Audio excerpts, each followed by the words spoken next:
When I'm walking down the street. I do want to say to Doni and many of you in this room that over a very long career in this city, all of you have helped me and my colleagues tell the truth and to try to tell. I may not look like you and you me, but my head up. I'm from South Carolina, so I just Doni. What does this event mean to you, Miss Peggy Moss? Oh, my heart. Happy 20th anniversary. My heart is about loving up on my sisters. Do you know what it feels like to have your sisters in the room? Doni. and dare to be different and unique. I'm gonna be the best me I can be by letting His glory shine through. I am beautiful, I am blessed, but not just what you see in the flesh. I'm free from people, free from myself. There's a the doctor lived next door to the janitor, to the reverend, and the lawyer. We were together. Now we get so high and mighty that you create stress for your society because you don't like poor black folks either. That's a health problem. Get yourself together so I can stop being taking care of geriatric people and get back to pediatrics. I thank you, Doni, for all you've done. Let's keep doing it all the more. letting His glory shine through. Dare to be you, dare to be me, dare to be different and unique. I'm gonna be the best me I can be by letting His glory shine through. And I dare you, I dare you, I dare you to be you. First name's Doni, last name's Glover, in it to win it for the long haul, baby. So we're going to bring up our guest for the day, Dr. Eric Kelly. Good morning, sir. Good morning. Good morning. Congratulations. Congratulations in order. Congratulations on what? What are you talking about? Hey, man, Emmy-nominated brother. You know, you're doing great things all over the world. That has got to be awesome, my brother. That's what I'm talking about. Let's Speaking of praise, I got a special request for you. Any request you got, my brother. You know, I'm always happy to be on your show, but more importantly, I'm always happy to be in your spirit right here with you, sir. What you got? I'm glad you said that. Why don't you bless this week with prayer? Well, you know that it's going to be a one-word prayer. It's going to be a one-word prayer. Tell the people my prayer is thank you for waking up this morning. Thank you for this world. Thank you for all. Amen. Amen. Hallelujah. All right. So tell them who you are, Dr. Eric Kelly. I mean, as if you actually need an introduction. I mean, you have the Black Business. Now, I have messed this name up. I thought it was Black Business Olympics. It is the Black Business Olympics. I am the founder of the Black Business Olympics. My grandmother is the founder of the Black Business Expo. And we have what we call the Black Business Network that we put it on. We are also in STEM City, USA, as we do what I would call a streaming to multiple services all over the world. And we also on Pod TV, on Hulu, Roku, along with several other streaming services. But what we truly are is a connector. We connect businesses from across the globe to come and talk to our kids about another way of life other than basketball, football, acting and singing. That's 1% will make it. And so what we do is, because we understand that the suicide rate right now in our community is 1 in 100,000 kids are killing themselves each day. And that's the 18 to 24. But what nobody talks about is the 7 to 18-year-olds who are also committing suicide.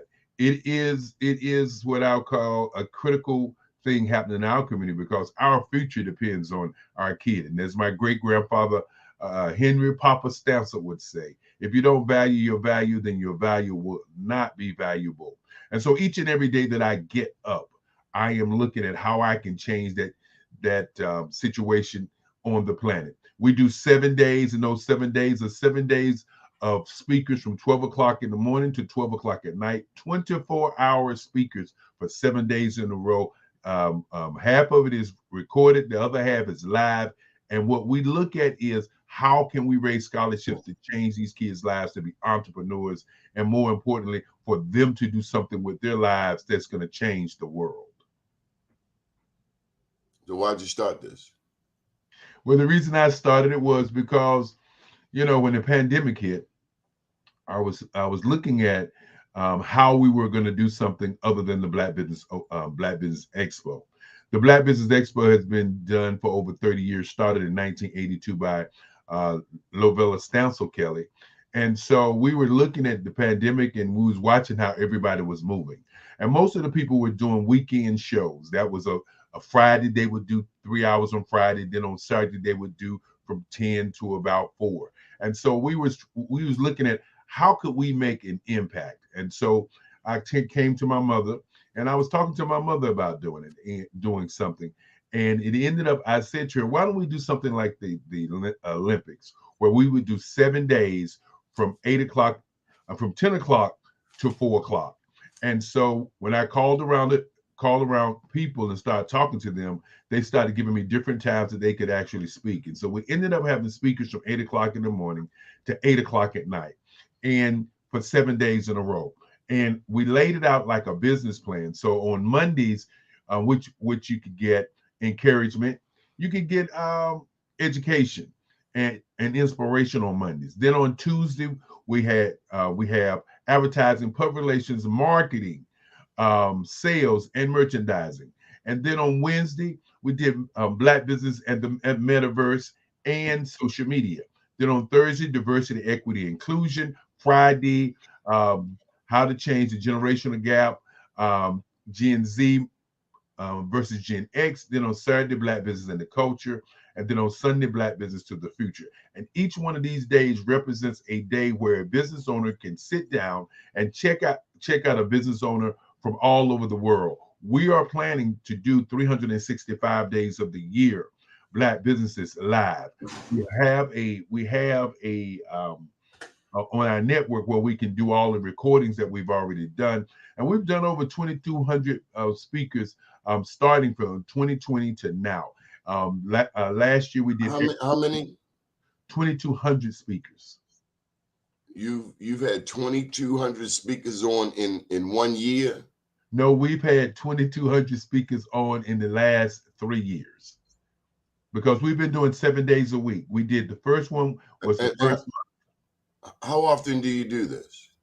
Well, right now we're doing it every month now. We were in 2020, we did 1 month. In 2021, we did quarterly. Last year we did every other month, and now we're moving to every month. And next year we'll do every 2 weeks. The following year we do every 3 weeks, and then next year we do every 4 weeks. Slow down. That's a lot for somebody to wrap their brain around. Do you make money? Of course, we it's not. First of all, it's not a business. That's the first thing we want to get people to understand. That's why when speakers come, it says business. It says Black Business Expo. Yeah, Black Business Expo is for the business owners to come on and share their businesses with our kids to change those kids' ideas about business. Now, if you're asking us, do we have corporate sponsors who sponsor the event? Of course, we have corporate sponsors who sponsor the event, but all the proceeds to what we do with the Black Business Olympics goes to our kids. You got a heart of gold, because I'm gonna have to take some money off the top. I got expenses. These lights cost money. Well, you know, the kids are nice, but I got to eat too. Well, I am an accomplished artist. I draw and I paint every day, so that's what I do for a living. So I don't need the Black Business Olympics to be a generator of funds for us. But I do need for it to. So you got it like that. Well, what I do need for it to be a changer of lives for these kids, because we can talk about the money, and of course we do raise scholarships to go to the kids. But we can talk about the money, but nobody talks about what can we do to change the lives of these young people who are desperate for leadership. Doesn't that start at home, Dr. Kelly? Well, you know, when you begin to talk about it starting at home, you have to understand. And I was talking to my mother just a few minutes ago, what technology has done, and what the iPhone and what the Android phone and what TV has done to I our don't kids. mean to be rude, but you're being evasive. Doesn't it start at home? I would say it starts at home. You have children, right? Yes, of course. Did someone else raise your children, or did you raise your So children? I raised my kids, but we still got to look at the broader picture of what's going on with us as a society. Well, a lot of us are not raising our children. That is exactly right. And the challenge becomes that we have so much technology now until some of our parents believe that it gives them a chance to do other things other than raise our kids. Because Well, then they've got it twisted, and the lessons of the previous generations are not making it through to us. I'm a grandparent now. I think you're a grandparent. that is correct. So this is what we know. Business, kids aside, if you raise your children, you can spoil your grandchildren. But if you spoil your children, you will raise your grandchildren. And that is generally what's going on in our society, Donnie, as you look at what's going on, because our kids, you know, they call it the smartphone. But you know, it was a time, and I'm sure you remember it, when somebody would ask the question, "Do you know your aunt's telephone number? Do you know your uncle's telephone number? And you would rattle off probably 100 numbers. But now it's hard to even know your own number. Pass your many of us don't know 10 phone numbers that we can call because of things like technology in our smartphones. The Say that question again. Say that again. I say 10. It is real. It's because of the smartphones and technology. Many of us don't know 10 telephone numbers now. I can remember right now my great grandfather's telephone number, which is 919-682-2919. And then I know my number. I might know my mother's number, but I have been dependent on, just like so many of us been dependent on, you know, listening to technology to help us. And with stuff like Chat GPT that's coming and AI, it is even going to push us further and further away from understanding the mental capacity of understanding. What is Chat GPT and AI for those who do not know? Well, I'm going to say it's another form of brainwashing us to believe that some other instrument can give us answers to our thoughts. Chat GPT is a software. They say it's coming next. You know, everybody was talking about the metaverse was this big thing, and companies like many of the companies have abandoned the metaverse and they have pivoted to Chat GPT and AI. And what it is it is a form of technology that tells you or gives you information when you ask a question. Like we could ask a question this morning. Um, what is black business? And Chat GPT will tell you what black business is. Now, one of the things that people don't really understand is that you kind of have to train Chat GPT to do to give you some of the answers, because it works off the internet, and it doesn't work Is off. it African American friendly? Well, that's been one of the problems with Chat GPT. Oh, so it's just as racist as every damn thing else, including these social media outlets that want to put black people in social media jail. I ain't gonna call no names this morning. I'm feeling a little generous, but It truly is. why they blocking black people so much on these outlets? Well, They Donnie, didn't block Trump. Twitter blocked Trump, and I'm proud of them. they unblocked him. Then they unblocked them. Well, But they don't quite often they don't unblock black people. I've heard horror stories of black people losing their freedom of press, freedom of speech. well, when So you it's don't just have, as racist as these people are in person. when you don't have control over your media, Oh, well, I don't like this. when you don't have It control, sounds like the same old damn Jim Crow crap that they was doing in the 1800s and the 1700s. It's just one away from a lynching. well, when you don't have control over your technology, and I'm going to say it the way it is. Racist robots. Wow. Well, when you don't have control, Wow. listen, I'm saying the same thing What's over and next? over. When you don't have control over your technology and you don't have autonomy over what you're doing, then somebody else has that control. And the people in control generally, they are the ones that make sure that they are number one. And so we have Number one in what? number one in life. No, they're not. I didn't say they were. In their demented mind, okay, you have that over there. But you know what? As you're talking, I'm thinking about the continent of Africa, loaded with resources. And every nation over there has a colonizer, or at this point, a neo-colonizer, a European power that has went into Africa, be it Nigeria, be it Gambia, be it South Africa, some Europeans that have went in there. And what did they go in there for? The land, the resources, and, 400 years ago, and still today, in some form, human labor. Well, one of the challenges, Congo, King Leopold from Belgium, they went in and cut off the arms of like everybody in the tribe, or they cut off the left arm of everybody in the tribe, or they go and cut off the right foot of everybody in the tribe. And so something happened in Belgium, and black people changing their profile picture. Oh, I stand with Belgium. Sit your ass down. That's what I really want to say. Well, what I want to say is, don't learn your damn history. You know what I mean? One of the things that we don't have is our own memory. We busy celebrating St. Patrick's Day. Wake up. Come on now. Stop being goofy. Well, like I said before, when you don't control your own I'm Irish. No, you're not. You are black. And Chat GPT and AI tell your black hind parts every single day that you are black. And they don't like you. Now I said all, but them people there, they don't like you.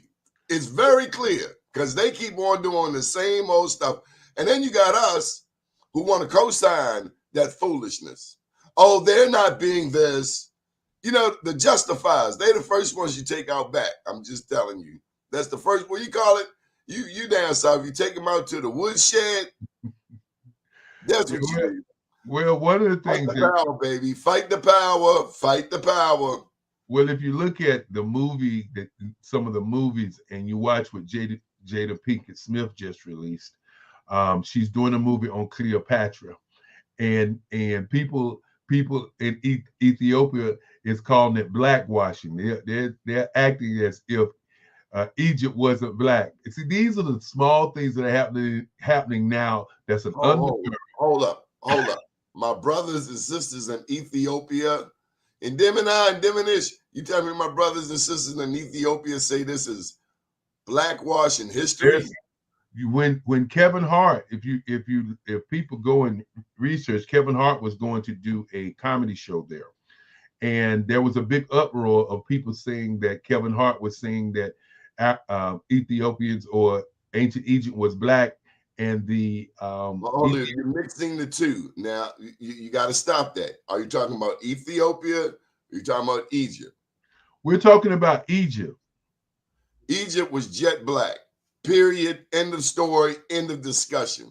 By the time if you go online right now and look up the Cleopatra movie, and you'll find out. I expect to see black people. Well, that is what we expect to see. But we're not. If it ain't black people, I ain't going to see it.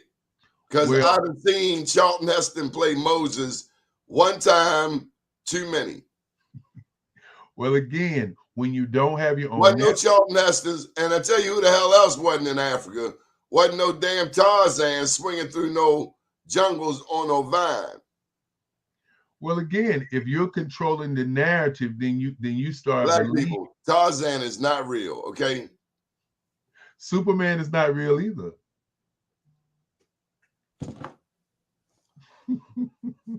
Wakanda, baby. Wakanda. All right, Wakanda forever. Wakanda's not real either.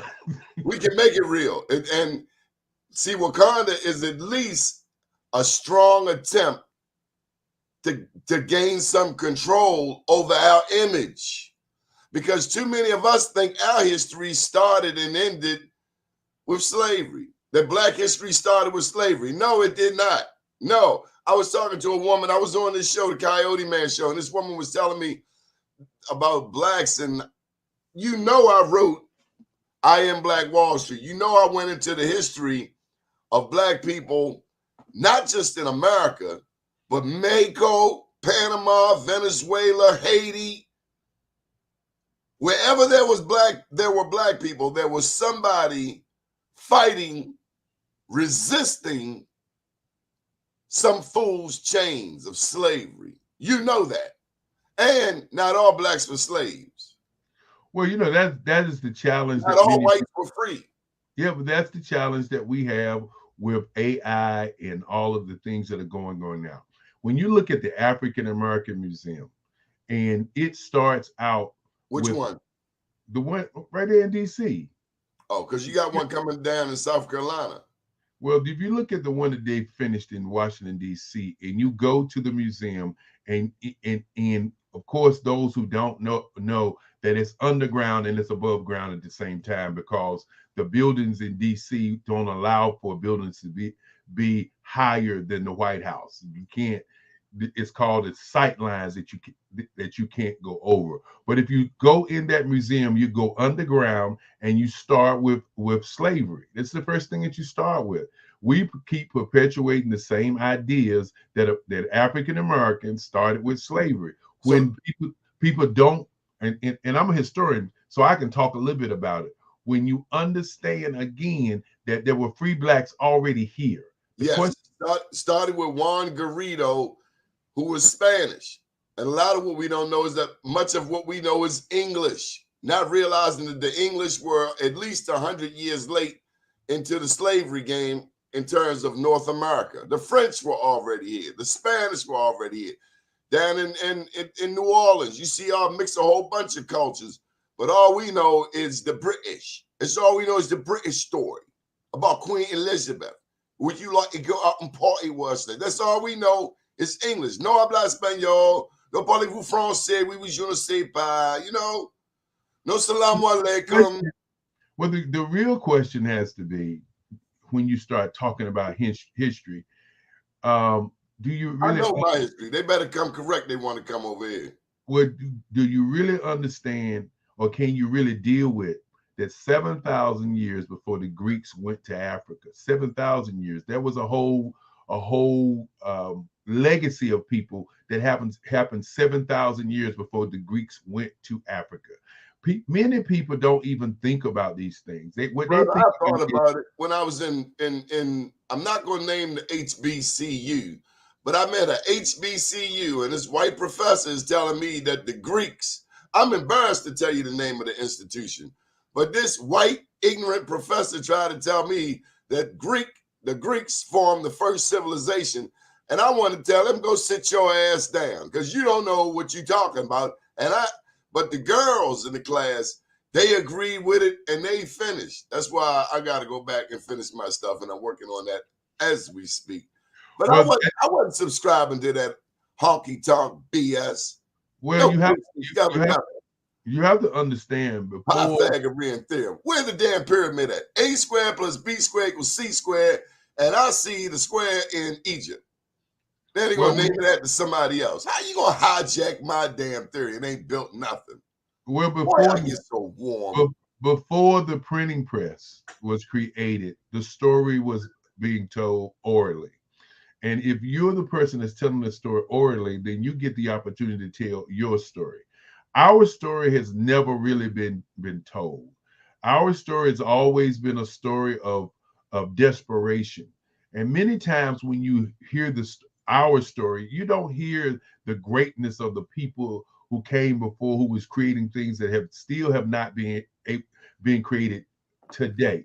There's a gentleman right in Africa today, and I don't know if you know anything about this young man. I can't think of his name at the top, but the next time we talk, I'll have that information. Who just created a television that does not need electricity.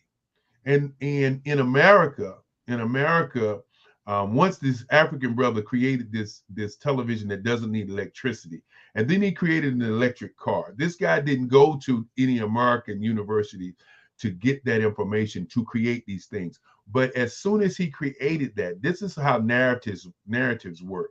As soon as he created it all on the internet, the America started talking about you can't patent it in the United States of America. Now you got to understand why that happens. If there is a television that can get the internet without being turned on, then that means that the electric companies in America are shit out of luck. And if he creates an electric car, again, this is a gas companies are out of luck. Okay, so the economy here is obsolete. But what did the government put in place? They put in place a document that says that it cannot be legal in America. See, we don't need America. And that's why we need to start getting some dual passports and dual citizenships and understand that we don't need America. And again, we fought for it. We died for it. But we are citizens of the world. I preach what you're preaching each and every day. You know, we get I'm a citizen of the world. Yeah, but we get this story that I'm gonna be in love with a country that lynched my ancestors, raped my ancestors, robbed my ancestors, took their labor for free, took their inventions, got my own people hating me, calling me light skinned, dark skinned, you ain't black enough, you ain't white enough. I'm sick of these fools. Well, we're in a situation where the narrative is pressed that Africans don't like African Americans. That's anybody listen to that fools. How you are not like somebody you never met? And is it based on what this pilgrim told you? That is it's based on what a pilgrim told you. That is exactly right. But we also hold on now. But we also get that whole Africans against African Americans, and the challenge is, and I'll continue. We are the modern day Joseph, son. You read the Bible, the modern day Joseph, the one that got sold off into slavery, and the ones that went back after being sold into slavery. But we come here, we end up running things as we always do, and ended up like Kamala just took billions to Africa. Now I don't know if it matched up to that 42 to 43 billion they broke off to Ukraine right away. Which should have been broken off to us as African Americans. Should have been broken off at home. Charity starts at home. Here in the country. Right here in America. You over here. Yeah. Charity starts at home. Why don't you build your own infrastructure? Well, again, like I said, who controls the media, who controls the money is king. When we think about it for a minute, Doni, when we have a conversation about history, it's totally a different conversation that our young people are having. You know, when our young people are thinking that the only way that they can get ahead is to play basketball, football, be a singer, actor, stripper, whatever, you know. Don't forget the comedians. Oh, without a doubt. But when you think about when I see Eddie Murphy in a movie using the N-word at this juncture in his career, I'm wondering, so you just can't make money without saying the N-word, really, bro? I grew up on Eddie Murphy like everybody else, but dude, you like 60 and had jet black, by the way. I'm wondering how you did, but that's cool. Well, you remember he's in Hollywood, so you know if you're a little too old to be falling on that go-to word at this level in your career. You know, you mentioned Kevin Hart. I'm glad they stopped the commercials they were running to Kevin Hart here in Maryland pushing gambling, because we know that when it comes to gambling, black people don't need nobody pushing them, especially sports gambling. You know, pay your damn mortgage, pay your rent. We don't need our people, our celebrities pushing vices on us at all. Well, that's Period. what happens when you don't control your media. When you don't control, it's kind of like this, Donnie. I was just talking about how we are pushed to believe that Africans and African Americans don't get along, or Africans. I just say we all Africans. We have the richest mindset to help Africans, because what does the Chinese do? The Chinese come into Africa, spend a lot of money, take the resources, go and develop the resources in their country, and then sell them back to Africa. Okay, there's something wrong with that. Why can't us as the same thing the Europeans have been doing, now the Chinese are doing, and some will say that China is a little more generous with it. I don't know. When I was in Tanzania, I saw Chinese building roads. But again, Africa becomes the battleground, the battlefield for other people's benefit. And so let's also say this. A lot of the onus is on African people themselves. Stop letting in the dope man. Because you essentially let in the dope man. The European colonizers have come in with dope, which is maybe it's a diamond refinery or petroleum refinery. You know, the things you need to take your product to market. At some point, you're supposed to have mastery over petroleum, over diamonds, over gold, over the ingredients that go into a cell phone. Well, at some point, we as Americans here, and I'm just call it what it is, Black Americans or African Americans or the American African, we need to bridge the gap between us and Africa, and Africa needs to understand that we have built America. I have made a similar statement not long ago before a scholar, and the scholar brought to mind that there's more going on between African Americans in Africa than most of us know. Right now, one of the big things discussed is the AGOA, AGOA, African Growth and Opportunity Act. There are investors. For instance, Eddie Brown Capital here in Maryland, Baltimore. They manage billions. They have an African investment fund. There are relationships going on, more than we know about. And that's why we have Black media, so we can bring more of this Black excellence to the forefront. But I agree. Continue. And if we would just understand, if Africans would understand, instead of taking the position. Some Africans, don't say the blanket statement, some. Okay, some Africans would understand that we bring to the table what we've always brought to the table, which is intelligence and brilliance on how to do things, period. See, people will talk about the light. They'll talk about Thomas Edison, but they won't talk about the Black man who created the element that makes the light go. People will talk about filament. Yeah, the filament that makes the light happen. People will talk about, they would talk about different things. They would talk about the peanut. They would talk about peanut butter, but they won't talk about the guy who created over 300 products. I got to correct you. George Washington Carver did not invent peanut butter, but he did create 300 plus uses for the peanut. They messed that up, but point taken. Yeah. Point taken. They won't tell you that Annie Turnbull Malone, who mentored Madam C.J. Walker, that they created this Black beauty industry that so many of our people are now paying people who do not look anything like them for their beauty products. And that, for the life of me, blows my mind. And I was when I was running Kelly Worldwide back in the day, I had Joe Dudley and his people to contact me. And that's the beauty industry. It's the beauty industry. And what I didn't, and I didn't, yeah, but I didn't understand what I found out. They wanted to understand the marketplace. They wanted me to do some advertising for them. And so I'm a researcher. So I researched, okay, what is this? I think it's an $87 billion industry. What is this? And when I realized that many of the beauty products that we buy were not Black, with black names, it was astounding, because this is the challenge that They we don't have. even hide it. Yeah, this is the challenge that we have as black people.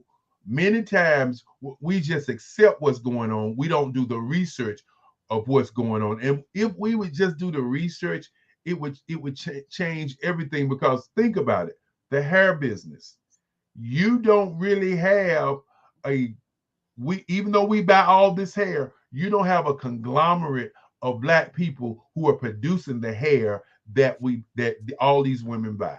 Let me make it local. Here in Baltimore, there's a strip of real estate called Bel Air Road. In East Baltimore, Northeast Baltimore, they got more black beauty salons on Bel Air Road than anywhere I've ever seen. There was a time I was working with some people to try to bring those black beauty salons on Bel Air Road together to maybe suggest a collective bargaining agreement. Can you imagine all of those beauty salons on Bel Air Road buying all of their products in bulk? Like everybody buying the land on Bel Air Road. Yeah, because a lot of times people will rent out a beauty salon. There you go. At a space that wasn't making any money. The landlord is sitting back clocking what you make. And as soon as you start to make a profit, they go up on the rent. And then they go up again. I'll be damned if I'm paying your mortgage. Black people, own your land. Well, not only own your land, own your property, own your intellectual property.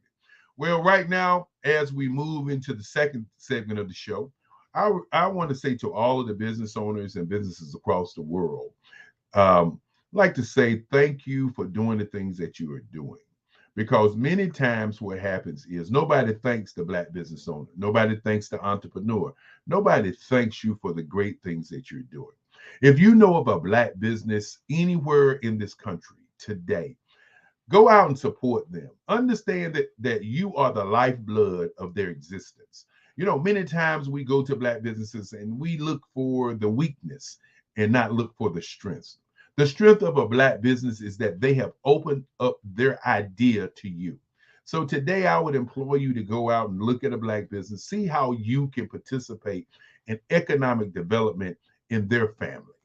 You know, many times we talk about family, but what do we do with family? Do we support only our family? And that is the challenge. When you look at the black dollar revolves around the black community for 6 hours, which means in some respects, once we get that check on Friday, those 6 hours are 8 hours when we sleep. When we wake up, we're going to spend money with other folk. So today I would implore you to think about black economics, black business, and black people, and how can you serve? And how we are serving at the Black Business Olympics is we've created an event that will start next week. And I want to invite you to go out to your social media and put in Black Business Olympics and see what we are doing. We're going to be doing 7 days a week, 7 days where we're going to transmit information to transform people's lives in business. Black businesses from all over the globe are going to come on the network, the podtv.tv network, and they're going to talk to you about how to do business. We're going to have intellectuals. We're going to have brilliant people from all across the world who are going to talk about business, how to do business, 7 days a week.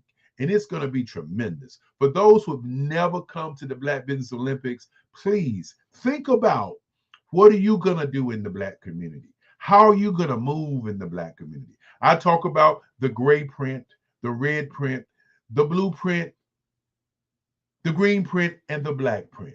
These what I call the psychological prints of success.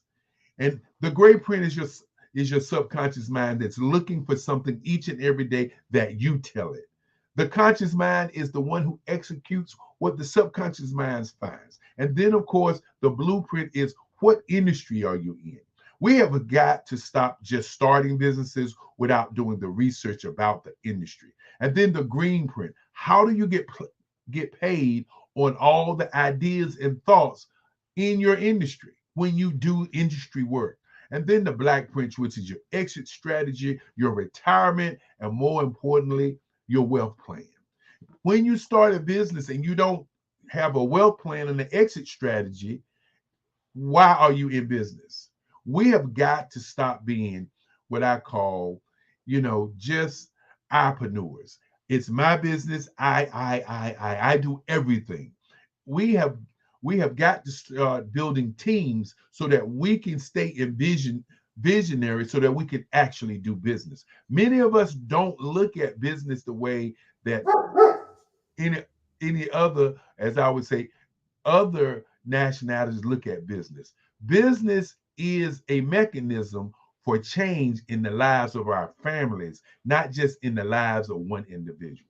And the Black Business Olympics is the Olympics that will be talking to businesses from all over the globe. We got business from Australia, Singapore, Africa, and then all the places in the States who are looking at how we connect. We're talking about connection this morning, but we can't keep talking about connection. We have to make a connection. I see your hand up, Donnie. Welcome back to the Donnie Glover Show, Emmy-nominated show. I'm so proud of you. Got a book I need to plug, Unapologetically Black, available on Barnes & Noble and Amazon. And then there's also I Am Black Wall Street, goes into the history. I got to share this with you, Doc. Just a reminder that Black people make up, according to the U.S. Census, 13% of the population. So that means there's like 47 million Black people. Mm-hmm. And you know what's really interesting? I ain't finished.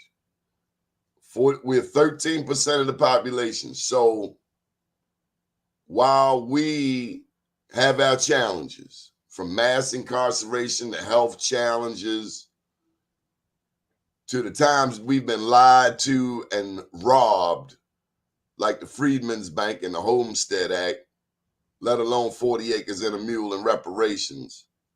Redlining, it costs more to drive if you live in East Baltimore than it does if you live in Essex.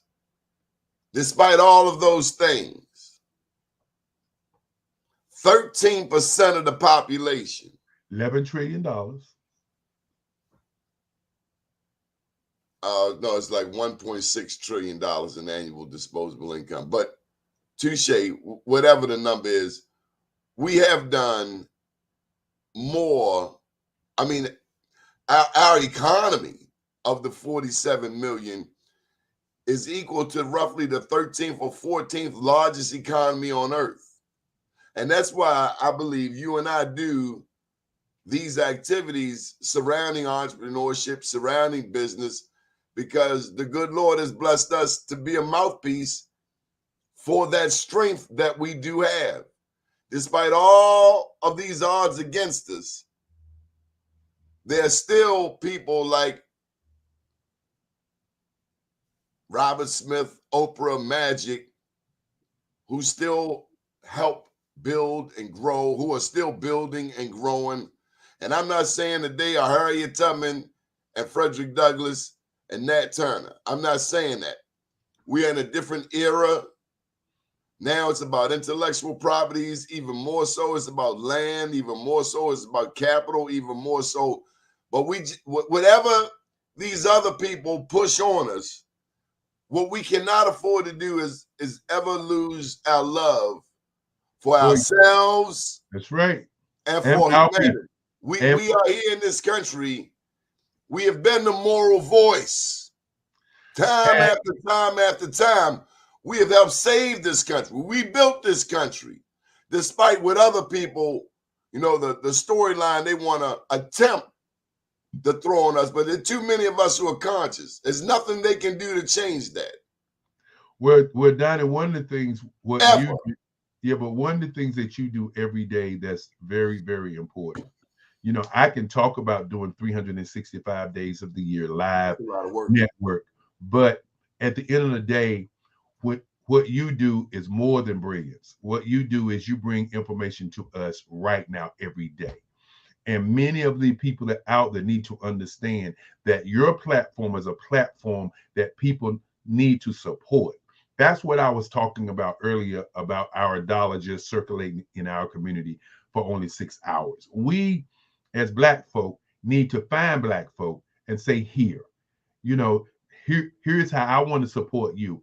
I need to stop looking at where does the money go, because that's what we're taught to figure out. Where does the money go? Let's just put this out there for kicks and giggles. Oh, and your books. Hold on, before you let me say something about both of your books.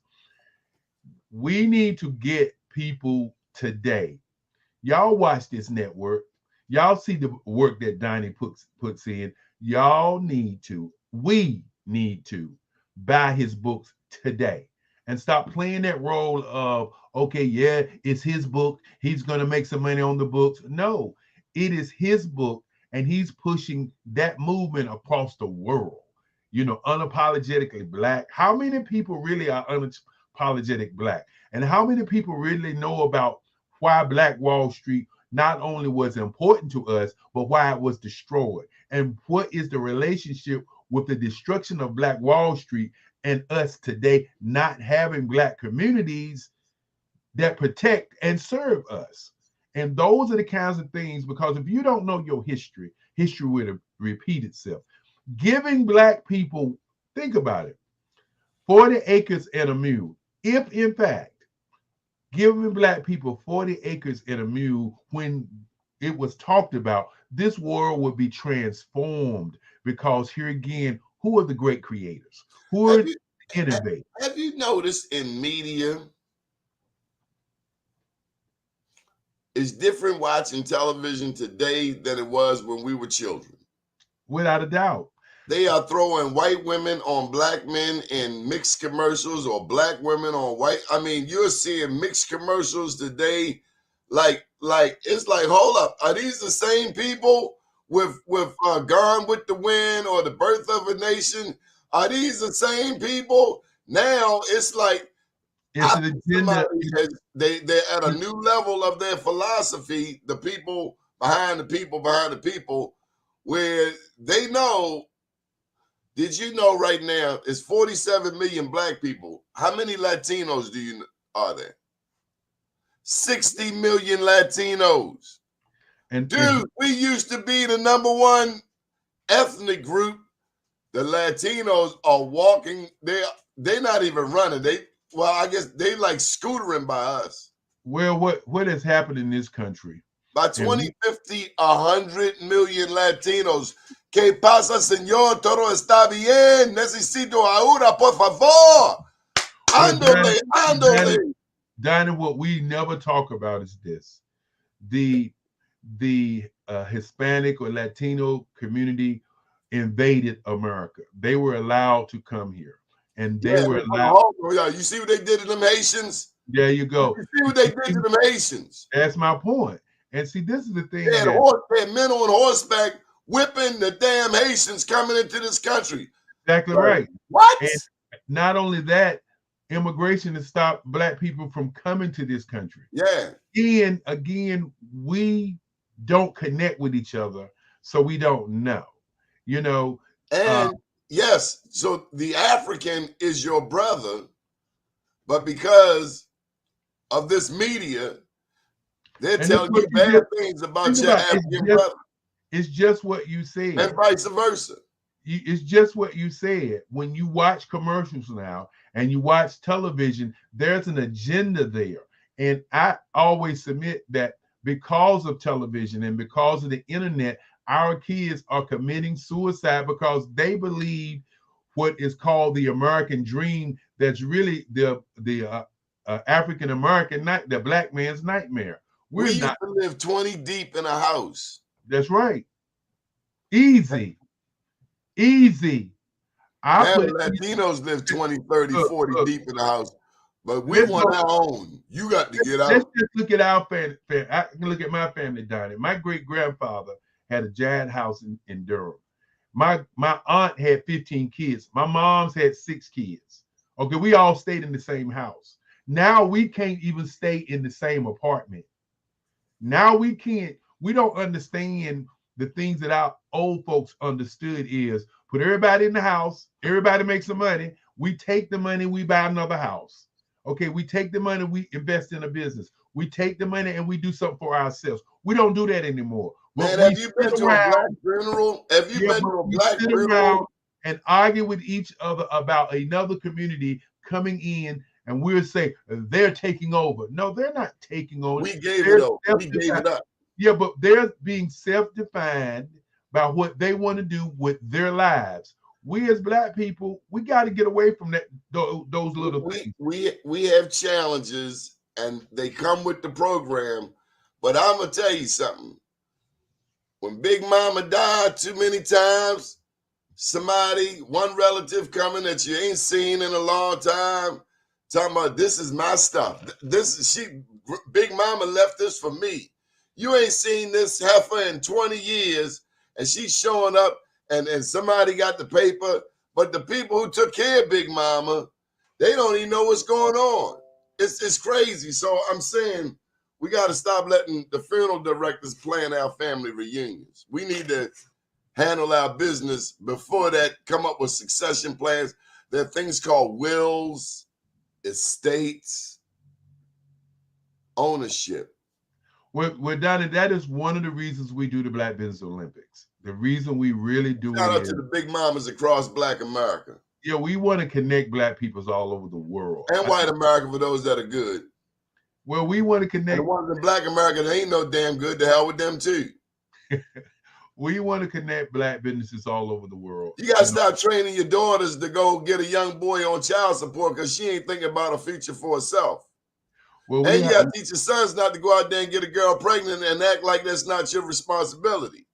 We got to do a better job raising our children. But with half the fathers locked up and the other half doing this and that, that's why the family is broken. It's not a mistake why Baltimore got more damn murders than red light, speed light cameras, than tickets. We killing each other all over Black America. We killing each other, and we don't realize we killing soldiers in our own damn army. Well, one of the things that we have to also realize, Donnie, is this. Even in spite of all the things and the tragedies that are happening in our communities, you and I and many other people in the media have to continue to do positive work, because we can't save all of us. But if we can save some of us, then we can move to our brilliance and to our genius.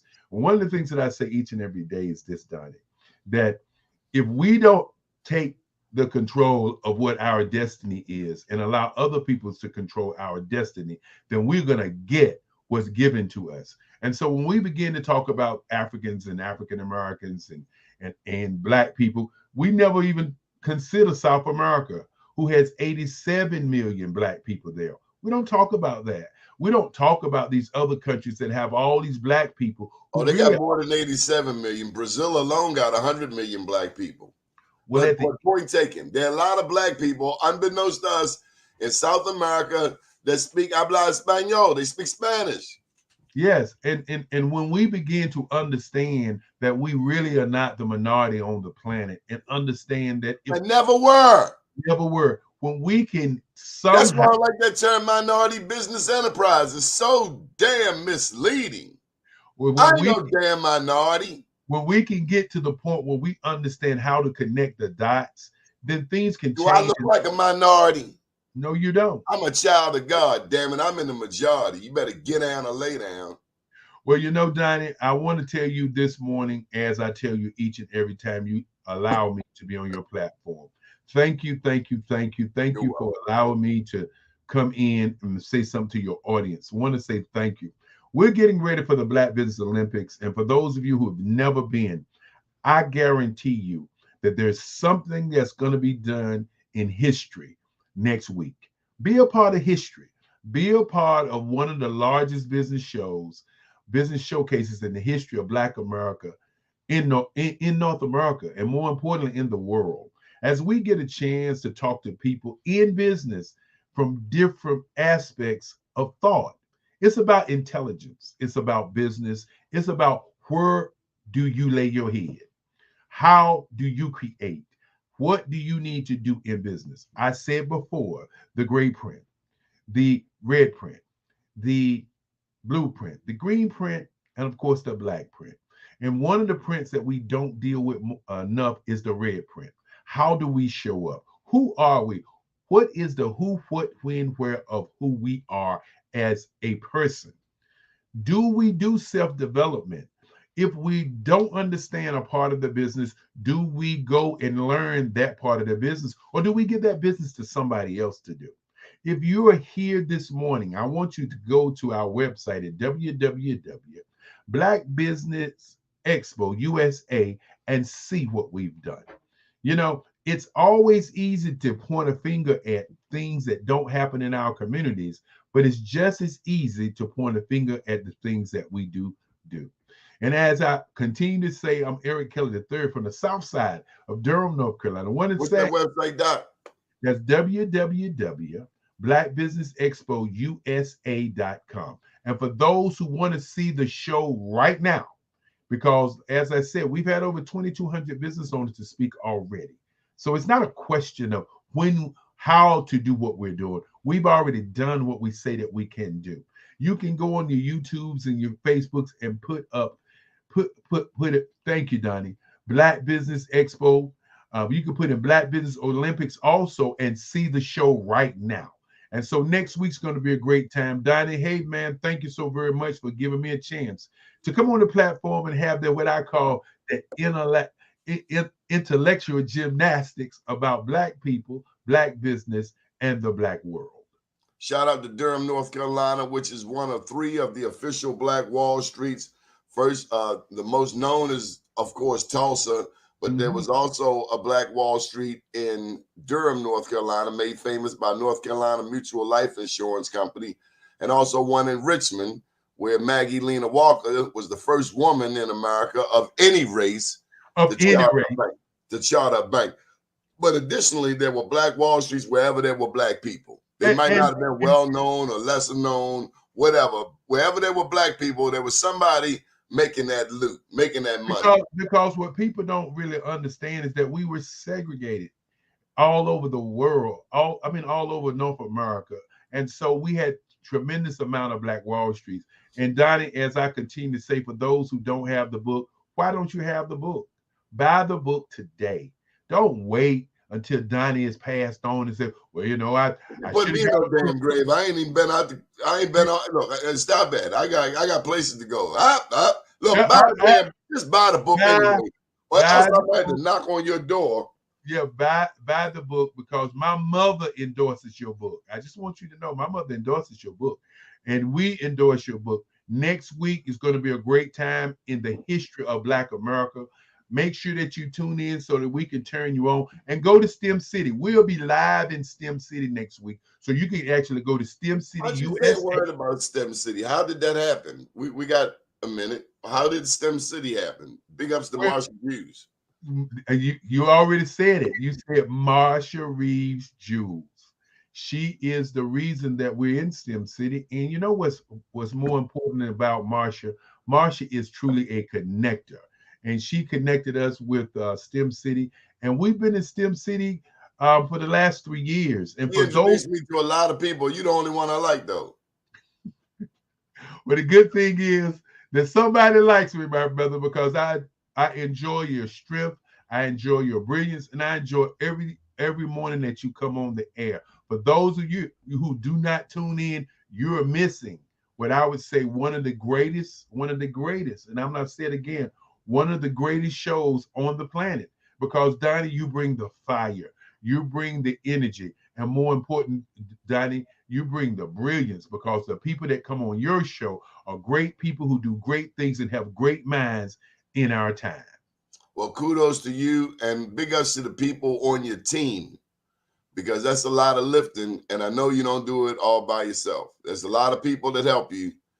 And Lord, let me tell you, if you ever get on one of his expos as a speaker, he got a battalion of people that's gonna call you and grill you. They're gonna text you, they're gonna pray for you, they're gonna lift you up, and you better be there on time, else they come knocking on your door, all the way from Durham, North Carolina. I ain't playing with y'all. Well, we want to thank you again, Doni, for this morning. It's been a great time with you. I love it. Anytime you need me, give me a call. and congratulations on your next journey. I'm not going to tell the people what you're doing, but we can't wait until you show up to show out. And we want Black businesses all over the world to show up to show out all next week. Again, thank you so very much. And I look forward to all the great things you're going to continue to do as we continue to do the Black Business Olympiad. Go online, look us up so that we can do what we do each and every month of this year. Showcase Black businesses from all over the world. Thank you. Good morning, world.